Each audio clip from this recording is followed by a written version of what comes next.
오늘 말씀은 이사야 58장 12절입니다. 그동안 1절부터 그 앞에서 봤던 것들을 정리하면서 12절을 같이 보도록 하겠습니다.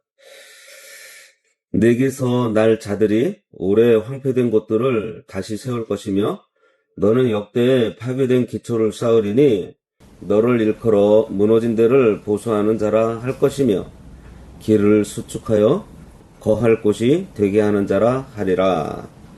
오늘 말씀의 제목은 무너진 데를 보수하는 자입니다. 이사야 58장 말씀을 통해서 하나님께서 기뻐하시는 참된 금식과 그에 따르는 풍성한 약속들을 우리가 지금까지 살펴보았습니다. 하나님께서는 형식적인 종교 행위를 넘어서 멍해와 손가락질 그리고 허망한 말을 제하고 줄인 자와 괴로워하는 자를 하나님의 심정으로 돌보는 자들에게 놀라운 복을 약속해 주셨습니다. 그런 자들의 빛은 흑암 중에서도 발해서 낮과 같이 밝아진다 그랬고 영혼의 기근이 닥친 마른 곳에서도 물된 동산과 같은 만족함을 누리게 될 것이라고 약속해 주셨어요. 오늘 본문 12절은 이러한 은혜를 입은 자들, 이렇게 참된 회개의 열매를 맺고 하나님과 깊은 영적 교제를 나누는 성도들을 통해서 하나님께서 행하실 더 크고 원대한 비전을 보여주고 있습니다. 이 복은 개인의 만족에서 그치지 않고 그를 통해서 일어날 후손들과 공동체 그리고 무너진 역사 전체를 회복시키는 거룩한 재건의 역사로 확장되고 있어요. 12절 다시 한번 읽겠습니다.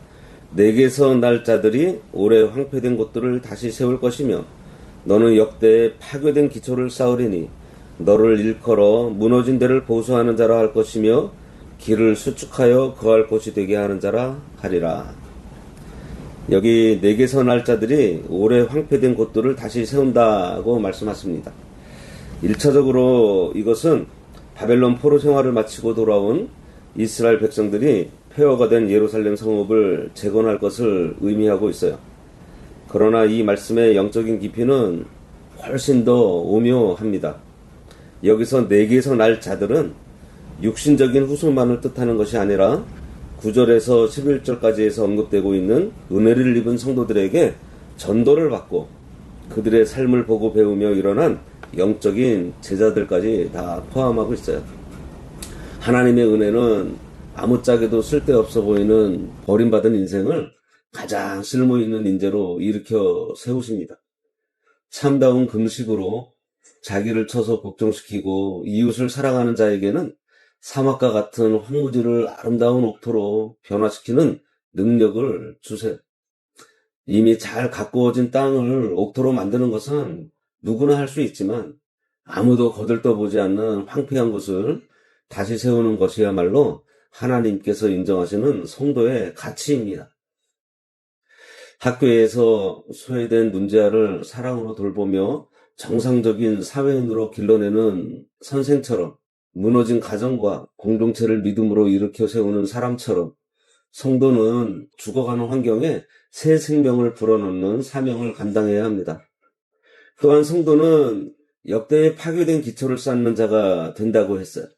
이스라엘 역사 속에서 불순종으로 인해서 파괴되었던 신앙의 근간을 다시 세운다는 뜻입니다. 영적으로 황폐해진다는 것은 곧 신앙을 저버리고 실패한 인간이 되었다는 것을 의미하고 있습니다. 그러나 회개한 성도는 지난날에 자신은 쓸모없는 자였지만 하나님의 전적인 은혜로 변화되었다는 것을 알기 때문에 지금 눈앞에 있는 절망적인 영혼을 향해서도 결코 소망을 버리지 않아요. 나도 변했는데 저 사람도 반드시 변할 수 있다는 확신은 전도의 강력한 동력이 됩니다. 성도는 역사 속에서 무너진 도덕적, 영적 기초를 다시 세우는 자들이에요. 세상의 가치관에 휘둘러 파괴된 신앙의 기초를 다시 견고하게 다지고 그 위에 하나님의 나라를 건설하는 사명을 부여받은 자들이 바로 우리들입니다. 이러한 성도들은 나라의 평안과 번영을 일구어내는 역사의 주역으로 쓰임받기도 합니다. 오늘 말씀은 우리를 향해서 무너진 데를 보수하는 자, 길을 수축하여 거할 곳이 되게 하는 자라고 부를 것이라고 약속해 주셨습니다. 보수한다는 것은 틈새를 메우고 고쳐서 다시 온전하게 만드는 것을 의미해요. 죄로 인해서 갈라지고 깨지고 움푹 파인 그 인간관계, 하나님과의 단절, 파괴된 양심의 현장에 성도가 투입되어서 그 틈을 메우는 평화의 사도가 된다는 말씀이에요. 길바닥같이 척박하고 거친 환경을 사람이 평안히 거할 수 있는 안식처로 변모시키는 이 신비로운 새 창조의 역사는 오직 회개한 영혼들을 통해서 일어납니다. 성령의 능력을 덧입은 성도는 가는 곳마다 살벌한 분위기를 온유하게 바꾸고 적막한 곳에 생기를 불어넣어줘요. 그렇게 해서 세상 사람들로 하여금 당신이 머무는 곳은 참으로 평안한 안식처이군요 라는 고백을 듣게 하시겠다는 거예요. 참된 신앙인은 이처럼 세상을 바로잡고 세우는 강력한 영적 역량을 갖추게 되는 것입니다.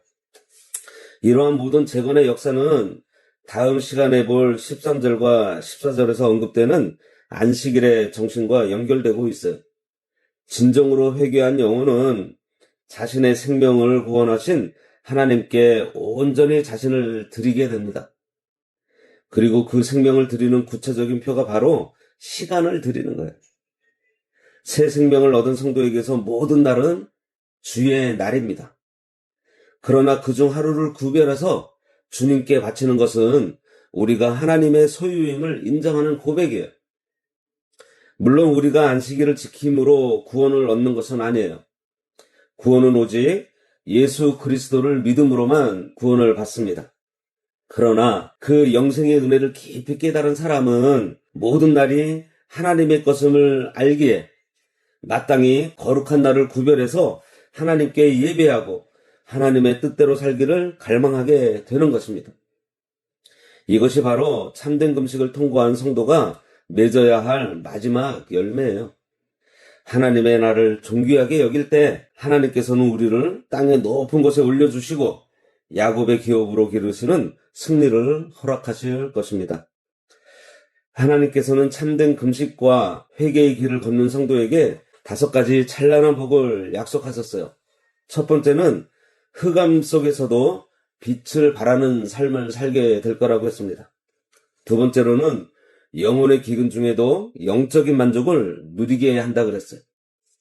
세 번째로는 뼈가 견고해지는 것과 같은 능력과 건강의 복을 주신다고 했습니다.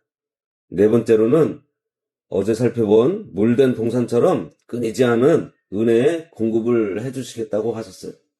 그리고 마지막 5째가 바로 오늘 본문의 말씀처럼 자신뿐만 아니라 후손과 공동체까지도 세상을 재건하는 회복의 주인공으로 삼아주시는 복입니다. 과연 우리는 세상을 무너뜨리는 자인가요?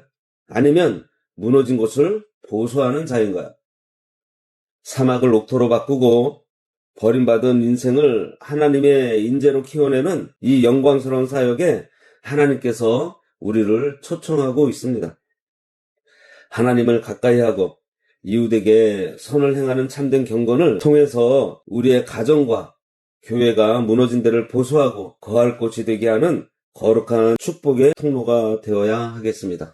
기도하겠습니다. 하나님 아버지, 저희들을 무너진 세상을 보수하는 재건의 일꾼으로 불러주심에 감사합니다. 저희들의 삶의 황폐한 곳들이 성령의 능력으로 다시 세워지게 하시고 저희들을 통해 소외되고 버림받은 영혼들이 하나님의 귀한 인재로 일어나는 새 창조의 역사가 일어나게 해주시기를 간절히 바랍니다.